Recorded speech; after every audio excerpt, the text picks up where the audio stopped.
the same person that is looking at your application. No, no, it doesn't work like that. So please, people complain. Like Rebecca said, yes. In fact, I advise people to engage with us via email. You know why?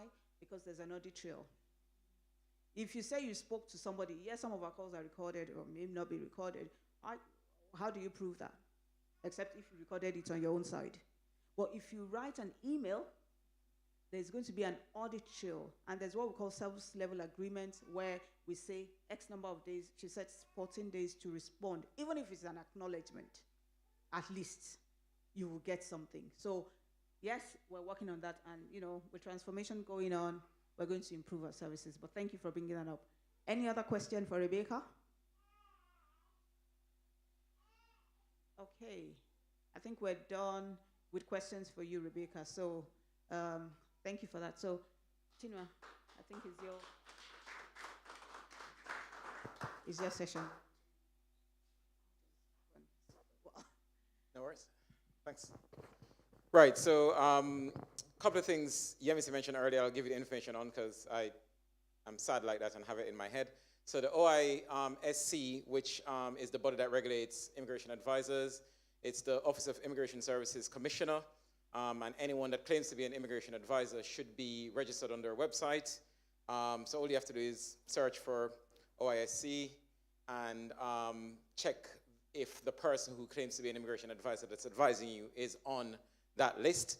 And the body that I think, let me see, I already said it, but the body that regulates solicitors, lawyers, is the SRA, so the Solicitors Regulation Authority, and same again, they should be listed on there. So someone claiming to be a solicitor should be on there, and if they're not on there, then they're not a solicitor. On that point as well, in terms of people making applications, I've dealt with someone who said they had an outstanding application, and they did have an outstanding application, and the application was their third application. The same lawyer is the person that they paid to submit this application. The first two had been refused, and you'll know why in a second. And this was the third one. It was the exact same application, and they'd paid the solicitor every single time to make this application. What was the application for? It was for leave to remain under the 10-year rule, which the lovely young lady at the back mentioned earlier. So leave to remain under the 10-year rule, for those of you who don't know, is for those who have been here legally for 10 years, and then you can apply for indefinite leave to remain. This person that I was dealing with had been here for, guess how long?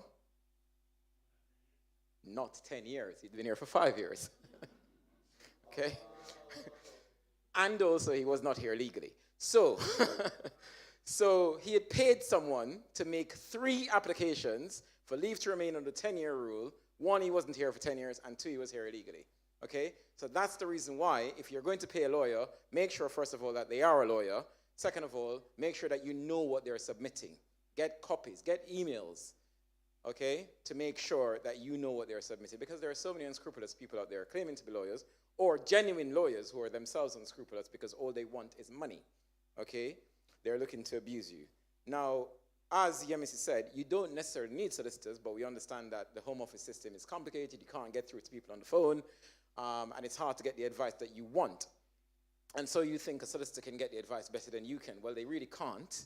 They might know what documents to submit, but they really can't get the advice any faster than you can. Okay, so all you have to do is go on gov.uk and make sure that you try and get the information there. I'm not saying don't use solicitors. By all means, use them. They have a purpose to serve.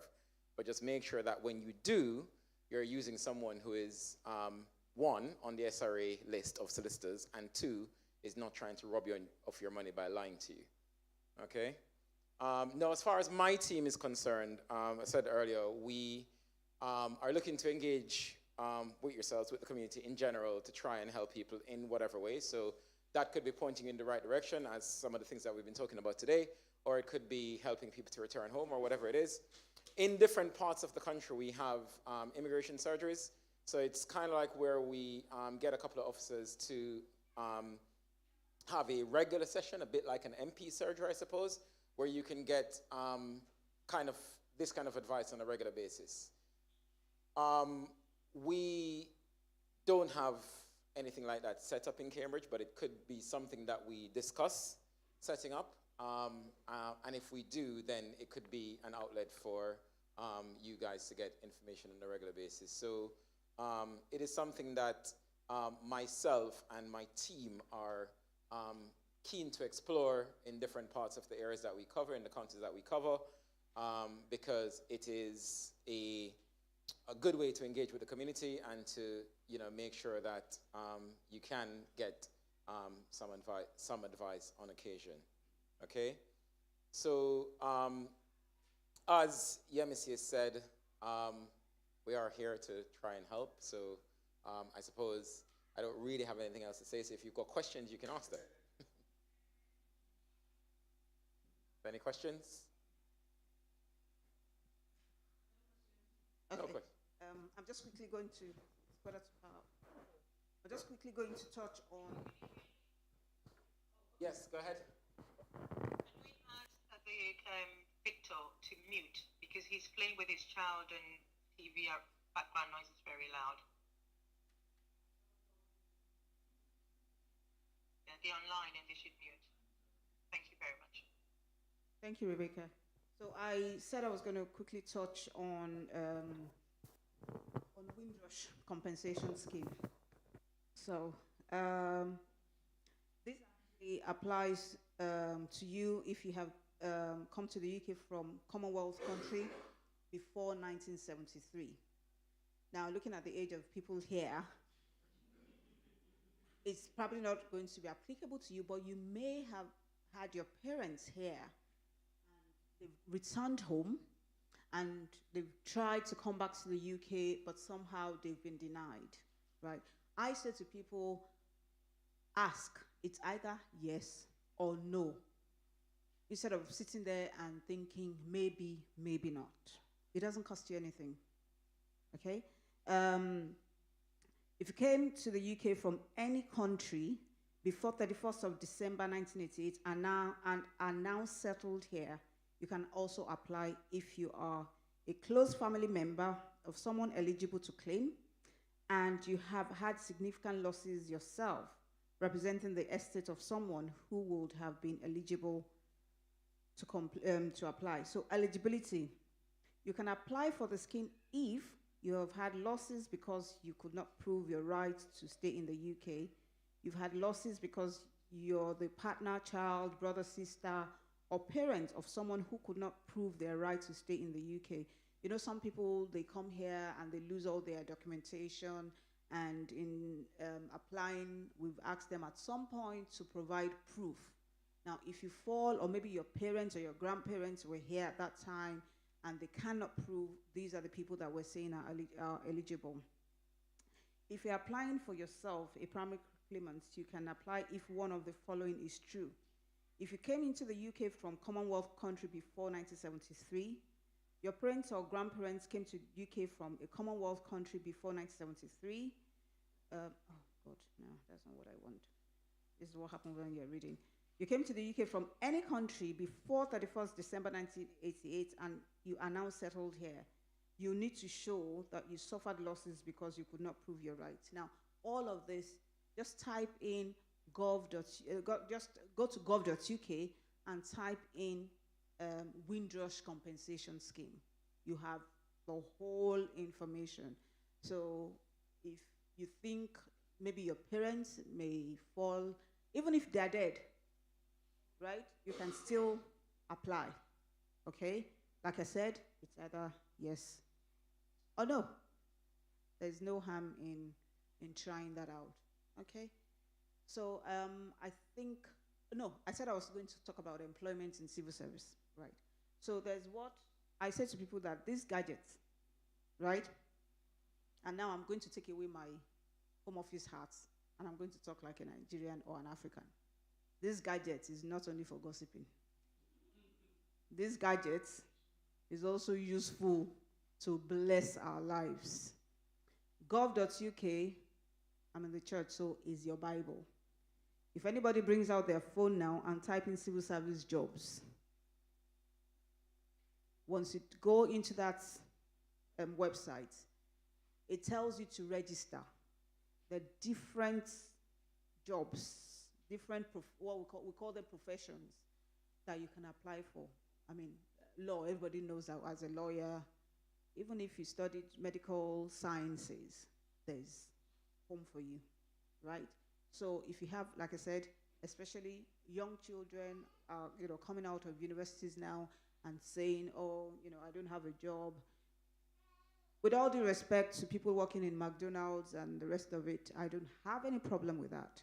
But I believe that our generation, has paid the price. Yes, for job experience and things like that, that is fine.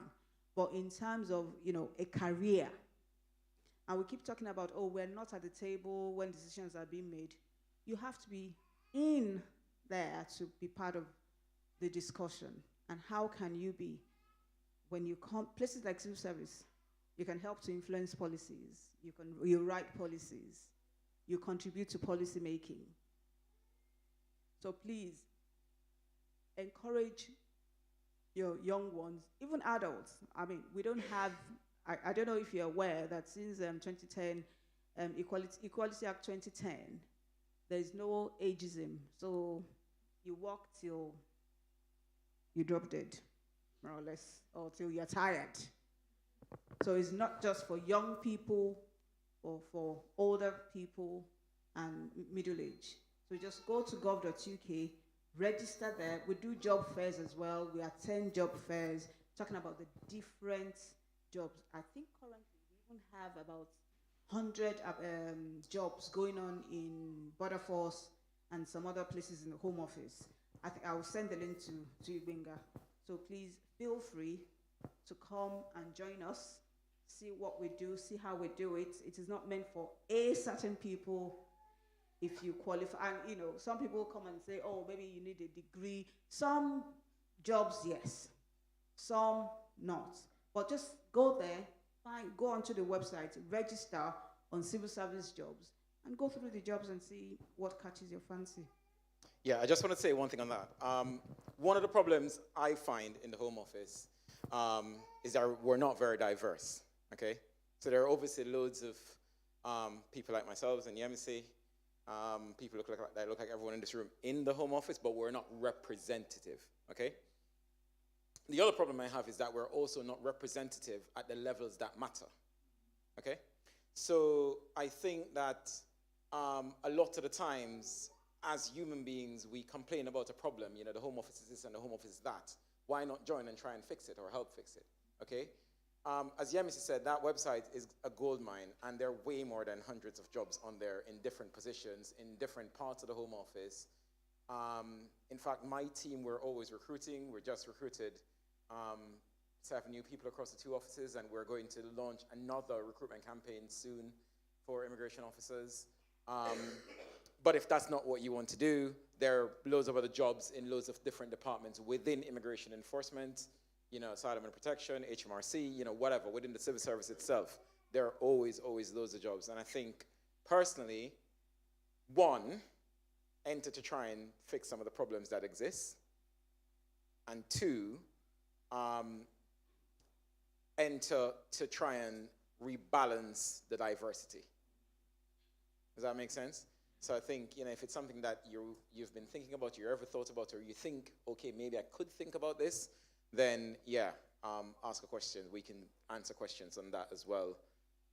And you should definitely enter. Yeah, sorry. In addition to that, because we know the challenges of the application process, we are more than happy to actually set up like a workshop to go through application process and what do we call it? Success profile. Yes, that's what we call it. Okay, yeah, question. I think you had your hand up first. Thank you so much for that insight. Yeah, I want to ask, is there any provision for students that have about 20 hours to work in that kind of establishment? Unfortunately. Okay, Rebecca, go on. So, as a student, you have restrictions. To work for the Home Office, you have to have either indefinite leave to remain or you've got your British passport. So that would be the first requirement, and you would not meet it because your student leave is what we classify as a limited leave. So, unfortunately, as a student with restrictions on your work, you won't be able to work for the Home Office. Sorry, I should have made that clear that that is not for students, but for those who are residents here or have, children that are British and have, yes, so it's not for students. Yeah, go on. Sorry. Okay, yeah. We should have made that clear. Yeah, go on. Visas. Can one apply, trying to get a job that's going to sponsor you? When you're having that post-study, can you apply for those? No. No, you So can't. that was, in summary, Home Office will not sponsor you. No, you can't because they're making the law. How can they sponsor you? So,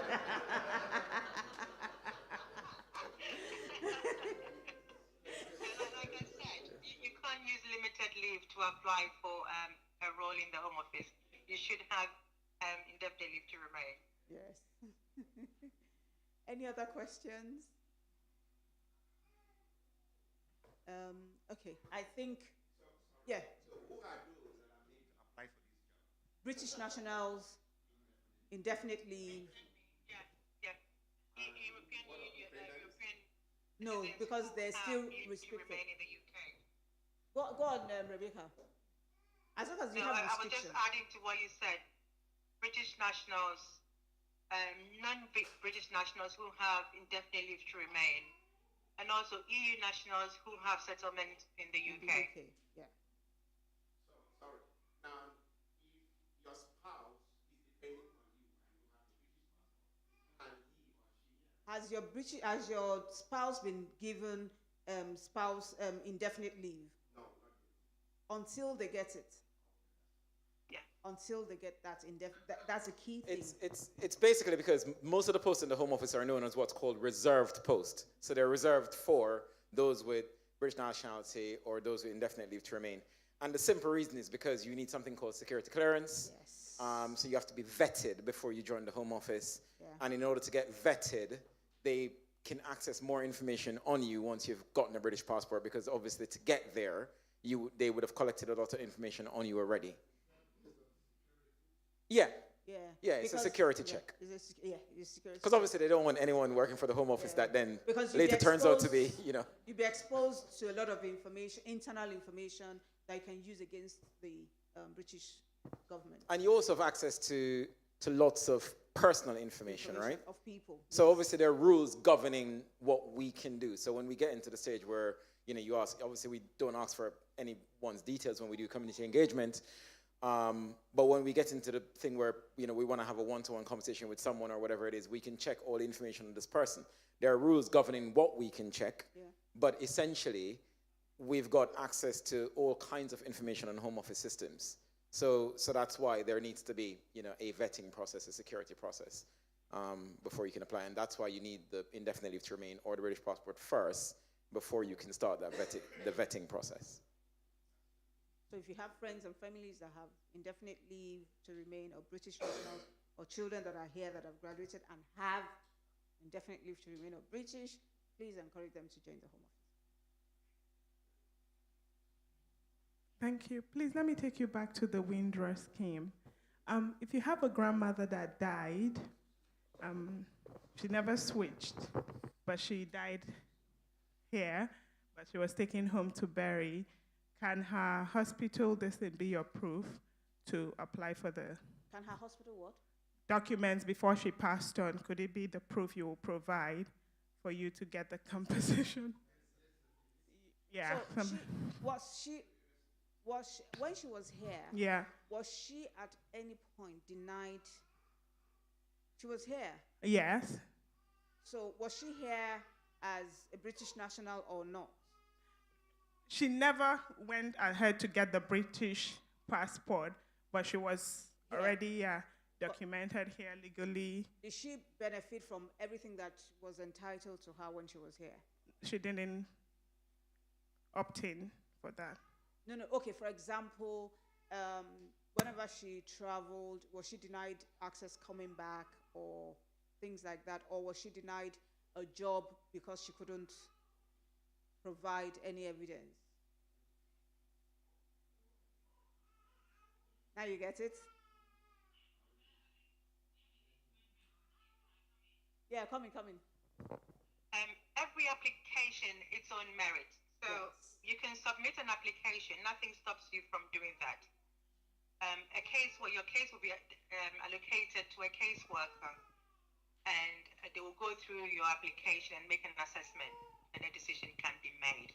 So we can tell you here, yes, provide all the documents if you have it, but as to whether you will qualify and be granted the compensation, we won't be able to tell you. That will be a definite. Yeah.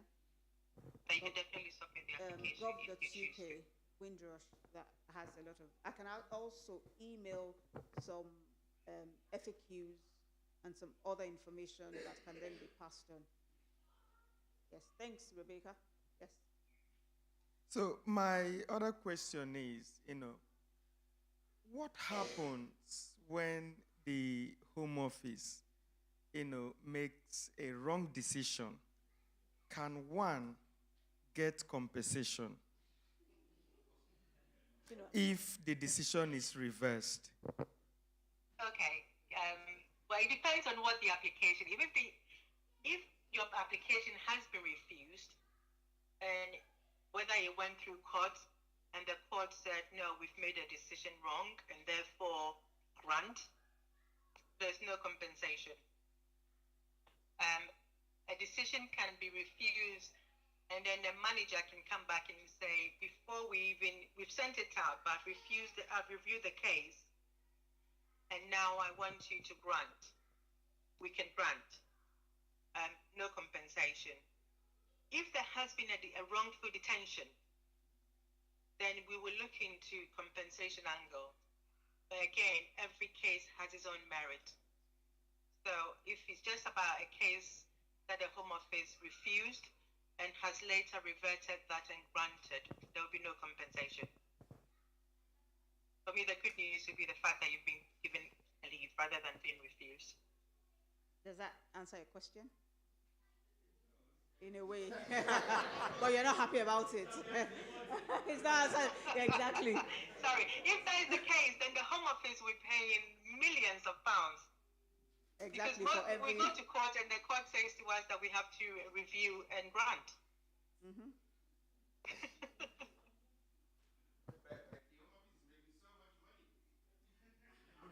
Well, the service, the three of us, the five of us being here, we get paid for being here. So look at it from that angle. It's a service. Every country has its own equivalent of Home Office, and they have to run that office to level where, and where will that money come from? The government has to pay for it somehow. Any other question? Oh, okay. Get into the civil service. So, say there's someone trying to, get into the civil service. I think usually they have to do some tests online. No, no. It depends on the grade, the job. Not Right. even all the grades. Before, some grades it was like standard. You needed to do what we call psychometric test and all of that, but not all now. That is more or less almost eliminated. Some still ask, because, for example, I think anything that has to do with financial teams and things like that, they would ask you to do some sort of psychometric testing. It's okay. Right. Or what we call Verbal reasoning. verbal reasoning, yes. Yeah. So I know someone who's been trying to get in. I think because of the grade they're trying to get into, they've had to do the test each time. Sorry, but so far it's not been successful. So I just wanted to ask, do you have any tips? Something they could do differently that could help them. Get my email from Benga, and like I said, it is not all the grades that's, before most of the senior grades, but now, they've taken that out. But, more than happy to have a conversation, after. Yeah? Oh, wow, okay.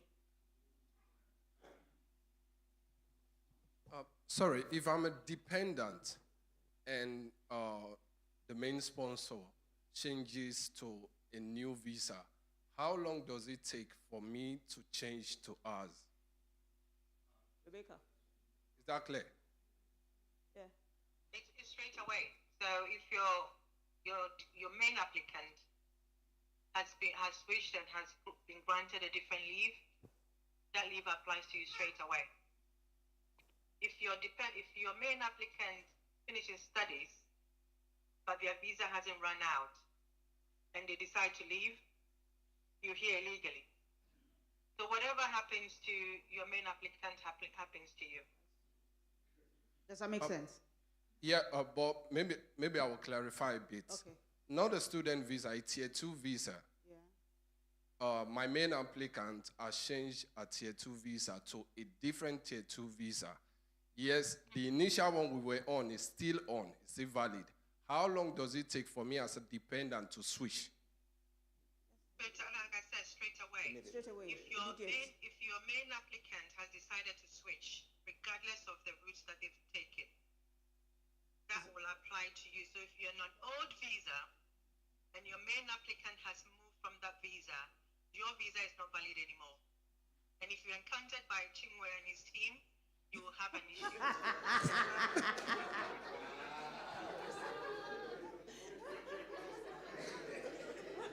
So it's immediate. That's okay. That's okay. Any No, other- yeah, it's immediate. You have a question? Oh, any other question before we go into one-to-one? Okay. Honestly, thank you.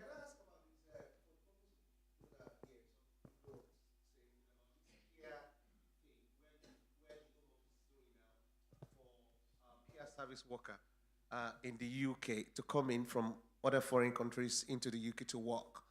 Can you expatiate on these if you have an idea of what it's about? I have very limited information on that. Rebecca, the care visa thing. Sorry, when the question be asked again, I didn't hear it properly. You know the care visa that people are coming in through now? The care visa, yeah. Yes. Can we expand, give a bit more Yeah, information what about it? And when does it end or does it go on forever? Oh, no.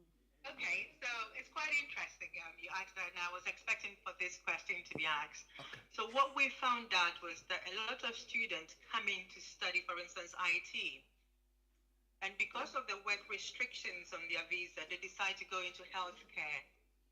Now, during the COVID, we're so short of care workers, and therefore the rules were relaxed. So you could switch as a student into the care health angle to get a visa to work in that sector with no restrictions. I must warn you that you can't use your student visa as a form of route to enter the UK, but then change as soon as you enter into the UK. A caseworker will assess your case when you've made the application to switch. And if we found that Sorry, Rebecca. I think there was a bit of noise because even I didn't hear that very well.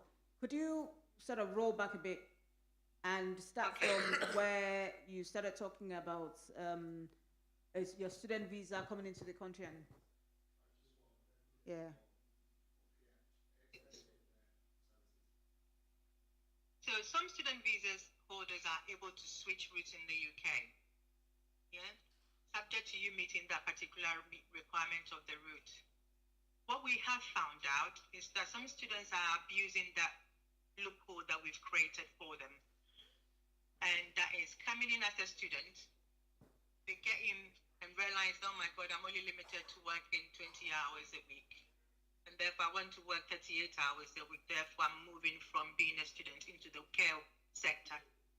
During COVID, we had a lot of, we needed nurses and doctors. So we relaxed that rule. At the moment, it's not so much the case. You can apply to switch into the healthcare angle. Every case is assessed by a caseworker, and if Sorry, somebody's it's phone is on. found, sorry, Yeah, somebody's phone is on and I can hear somebody talking.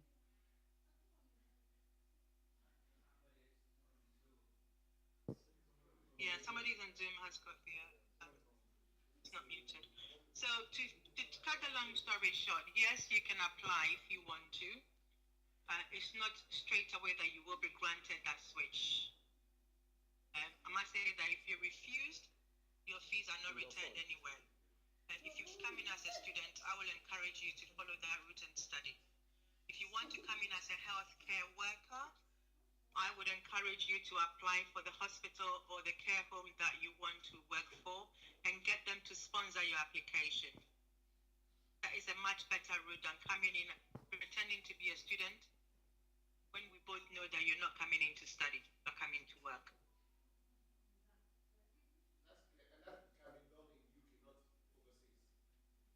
They can be, yes. You can be done. If somebody is in, for instance, Nigeria, and they found a care sector in the UK.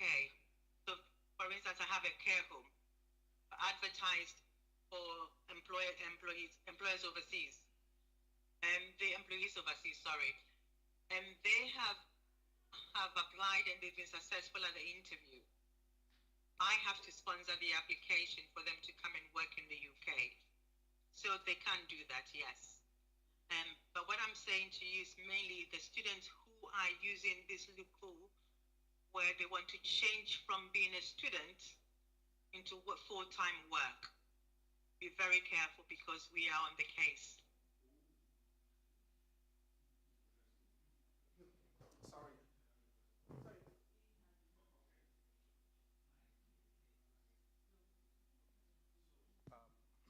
What if there is a case of two partners coming into the country? One happens to be a student, the other is a dependent. They got into the country, the dependent got a job, and they wanted to give the dependent a tier 2 visa. Does that apply? Is it applicable to the former person, or they are both going to be on the new one? I need you to repeat the question for me, Chinwe. I didn't understand. Yeah, sure. So he's saying a student came into the country with a dependent. The dependent then got a job, which led to them getting a tier 2 visa. After that point, does the student become a dependent of the tier 2 holder, or the other way around? Okay. So dependents are a very interesting route. So if you come in as a student dependent, even though the main applicant has got restrictions on their work, a dependent hasn't got any restrictions. The dependent can work a lot of hours, whereas you as the main applicant can't. If they found a work and they've been sponsored by their work and they've moved into that category, and you decide to go on to become a dependent on your main applicant, you have to notify the Home Office of that change of circumstances. We will then move you from being a student to being the dependent of that main applicant, and that will be your spouse who has now gone into that direction. But you always have to notify the Home Office as soon as there's a change of circumstances or purpose with your visa. Yeah. How can the notification be done? Through correspondence, as I said, if you go onto gov.uk, there are forms that you have to fill in to notify the Home Office of any change of circumstances or purpose. For you to have documented evidence, i.e. email, so that there's going to be an audit trail to say you've sent it, and you'd have an you would always get an acknowledgement when you send us an email. If you're on the wrong visa, and Chinwe, I'm going to pick on you again. Stop if you're it. on the wrong visa and doing the wrong thing, Chinwe and his team will not be happy with you.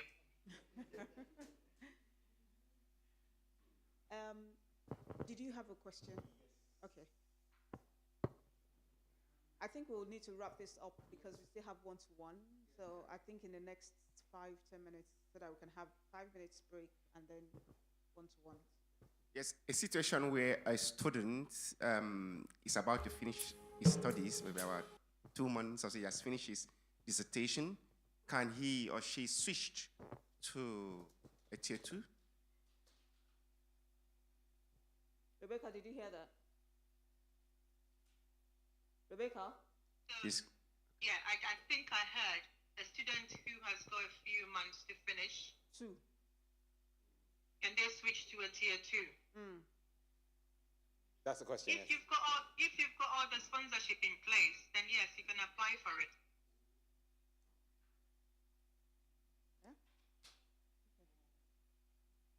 The last question for now.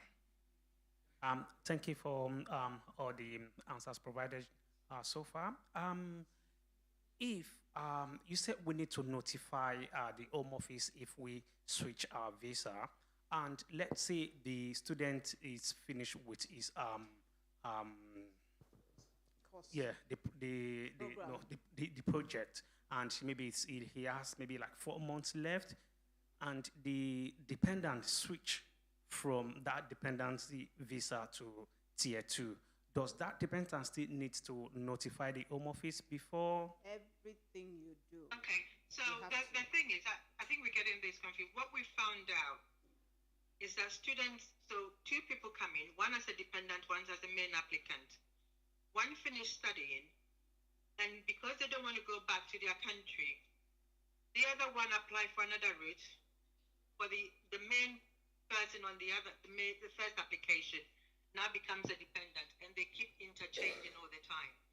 That is an abuse, and it will be notified by a caseworker, and you will receive punishment for it, i.e. removed back to your country.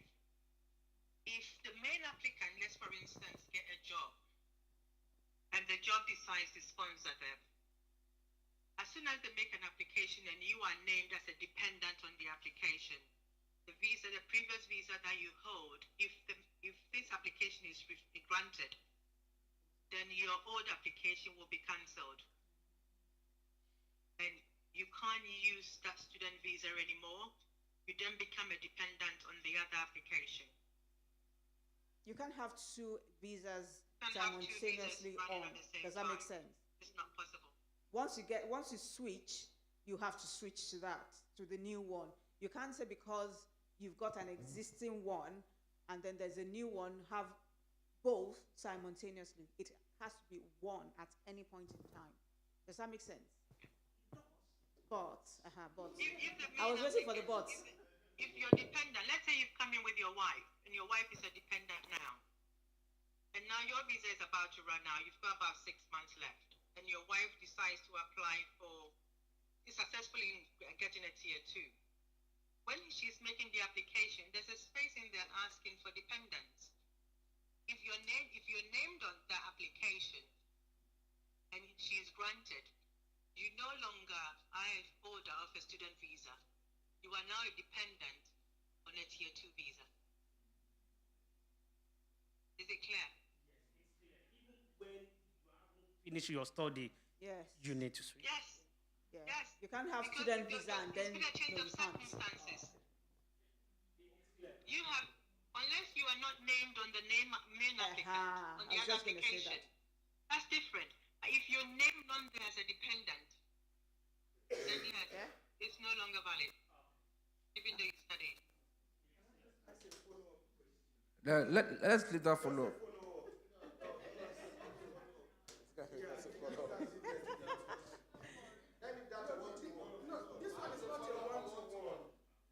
Okay, let him quickly follow. Hold on, Rebecca. Hold on. 1 second, Rebecca. So I know we are talking about, like people moving from one visa to the other. But just an instance where I was on a particular visa and I made an application, maybe I have 6 months or 1 year left, and I made an application, and that application is denied. Now, does that invalidate the old one? Rebecca, did you hear that? She answered. Yeah, I answered it very shortly. The answer is yes. You no longer have visa because you had a previous visa. And as soon as you make another, so you come in as a student, and then you decide to get married. So you've submitted all your documents to let the Home Office know that you are married and you no longer want to be a student. You want to go in the spouse route. And your spouse, which is visa, is refused. You can't come back to say, well, Daddy, because this is refused, I'm now a student. That's abusing the immigration rule.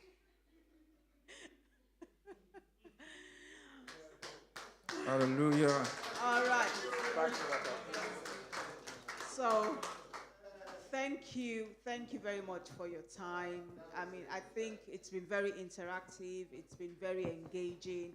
We're going to go into the one-to-one, but just before that, there is another area that I think we need to be aware of. People coming into the country for the first time, in terms of what you're allowed to bring in and what you're not allowed to bring in. Now, there's a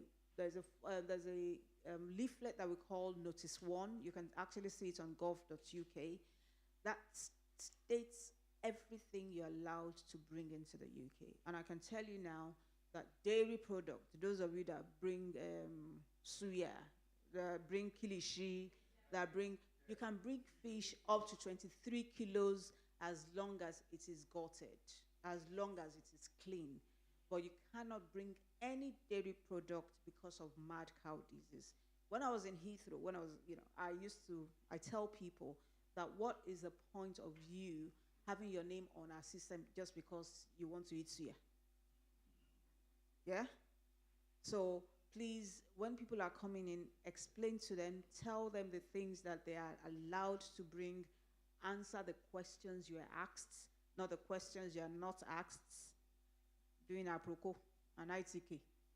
I'm sure we understand that. But coming into the country, please, that Notice 1 is very important. It states clearly the things that because I get asked that question a lot as well in terms of what are we allowed to bring, what are we not allowed to bring. Especially when we go to the Chinese community, we get asked that question a lot because a lot of students, when they're coming in, they bring a lot of their food, and some get taken away. At times, you have to. I'm sure some people watch Australia Border Force, where you can be charged $200 for one piece of banana, even if you got the banana on the flight. But on that note, thank you very much on behalf of my colleagues. I say thank you, thank you, and hopefully, like Chinua said, hopefully, we don't want a one-off. We don't have a surgery in this area. So if the church, and it's not just going to be for the church, it's going to be for the whole community, it's something we can have a conversation around so that you would work with, that would be for, will lead on that in terms of when you want it, where you want it. Usually we ask you to provide the place. It can be online, it can be physically located, and we say that because people feel safe coming to your location. We can't ask people to come to Beckett House now and that we want to do surgery. Nobody will come, exactly. But people know, I purposely mentioned Beckett House. There's no more Beckett House. We used to be based in Beckett House, but we're no longer in Beckett House. Yes, but there are other places. there are other places. So please think about that. Let's have that conversation. You would have the surgery as at when you want it. The timing will be agreed because he will be the one to provide the officers that will man that surgery. And let's take it up from there. But thank you very much. Thank you, thank you, thank you, thank you. Please, we have 12 names here, and she said 5 minutes per person. So I would just give them 5 minutes to just have a short break. Then I will just call you in. 12 names. Thank you. Bro, how about you be the number one? Anybody ready to worship?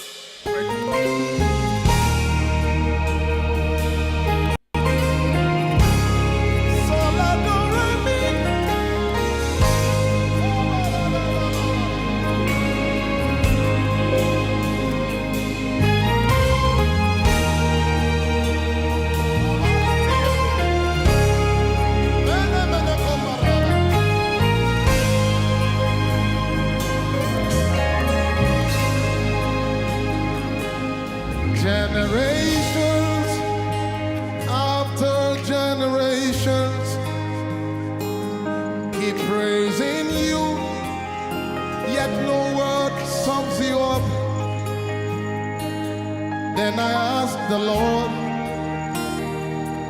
what name fits you?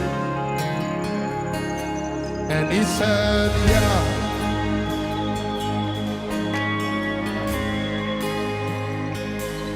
Generations after generations keep praising you, yet no one sums you up. Then I asked the Lord, what name fits you? And he said, yeah.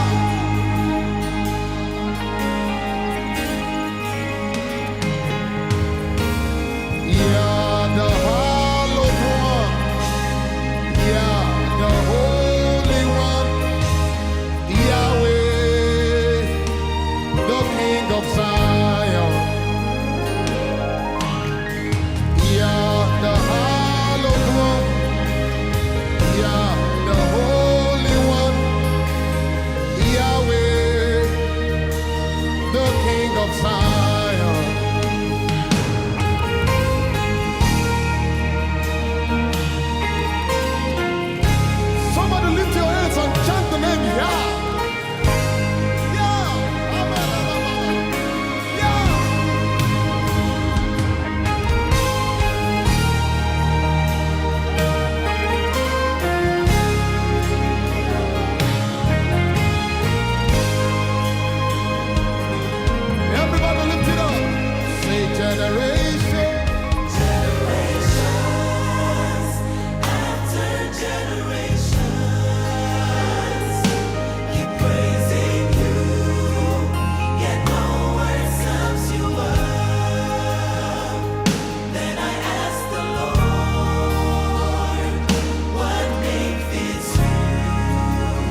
Then I asked the Lord, what name fits you?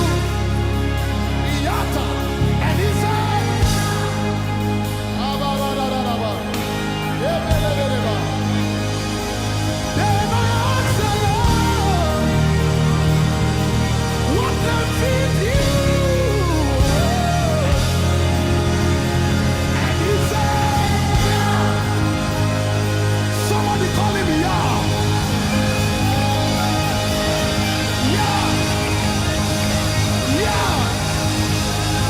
Yeah.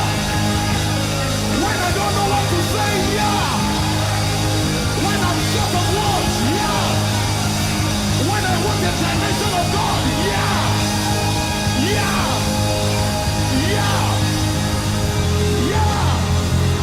Then I ask the Lord, Amanana, what name fits you? Hey. And he said, yeah.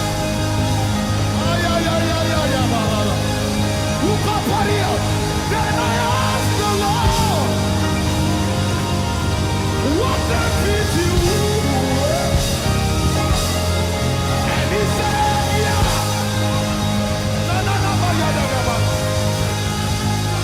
Then I asked my God, what name fits you? And he said,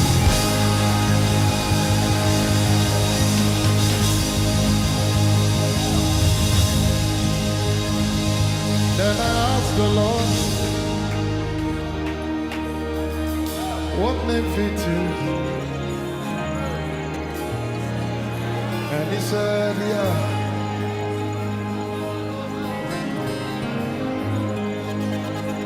There are mysteries in the spirit. Mysteries. What name fits you? And he said, yeah. Extol him who rides on the clouds by his name, Yah. Then I asked the Lord, what name fits you? And he said, yeah.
the Lord and you remain the same.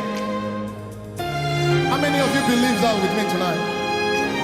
Whatever he has said about your life must come to pass.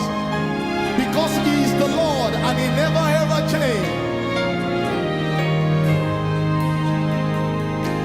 You will never ever change. You are the Lord. You remain the same. You will never ever change. You are the Lord.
cannot fail you because He will never.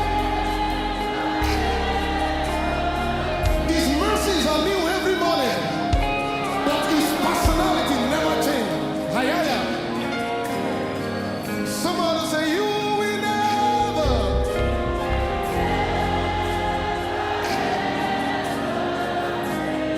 You are the Lord.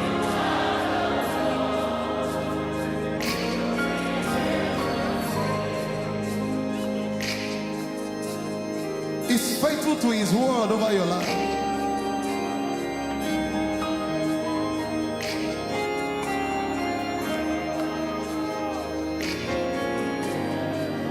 I am the Lord, I change not.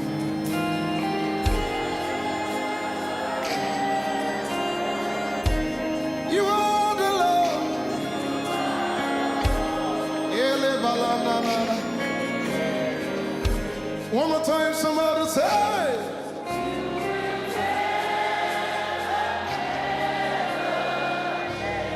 You are the Lord.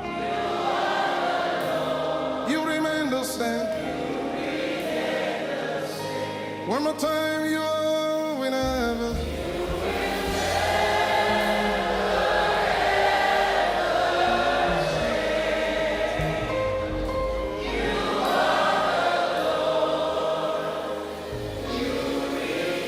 You are the Lord.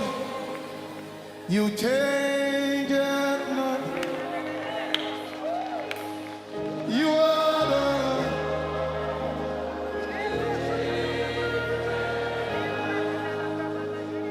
Father, you are the Lord.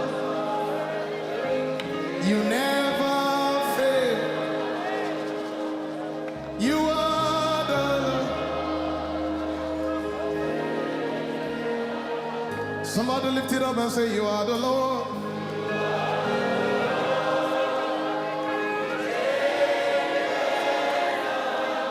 You are the Lord.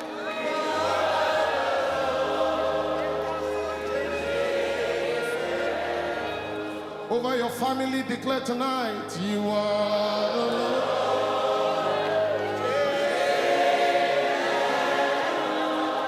You are.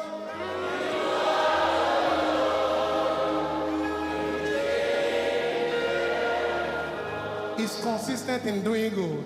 He's the Lord.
Have they closed, Sister Christine? Sister Christine.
It's still here, but nothing is doing.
Sister Christine.